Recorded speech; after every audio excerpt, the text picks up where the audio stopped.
ces éléments, vous avez une lampe à LED. Il ne manque qu'un boîtier et un fer à souder, du fil et quelques astuces. Un peu de fil. Là, on a pris une boîte de rustine.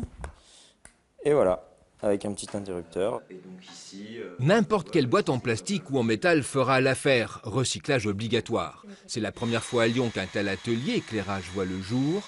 Marine a décidé de s'équiper petit coup de perceuse pour l'emplacement des fameuses LED. Là, de manière très pratique, ça va me permettre d'éclairer mon vélo la nuit, simplement. Parce qu'aujourd'hui, j'ai des éclairages qui sont pas très efficaces.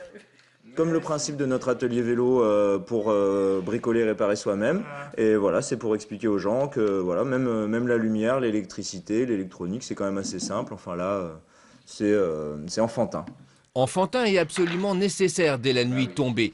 D'ailleurs, l'éclairage des vélos figure dans le code de la route. Trop peu d'adeptes du cycle en ville le respectent. Les gens ont souvent l'impression avec l'éclairage urbain qu'ils sont vus et ce n'est pas le cas, ça permet de voir mais pas forcément d'être vu. Donc là c'est aussi le moyen de sensibiliser à ça et à l'importance de rouler avec un éclairage suffisamment visible.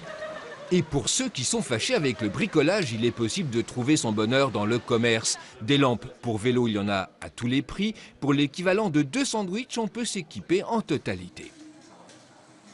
On dispose vraiment de toute une gamme très large, c'est pas du plus petit au plus gros éclairage, forcément en restant le moins volumineux possible pour que les personnes puissent l'accepter. Et pourtant, ils le font toujours pas vraiment tous, hein. C'est une habitude que les gens doivent prendre au fur et à mesure. Les récalcitrants n'ont aucune excuse. Éclairage devant, éclairage derrière, c'est le minimum. Si vous le faites vous-même avec 3 LED, il vous en coûtera 80 centimes.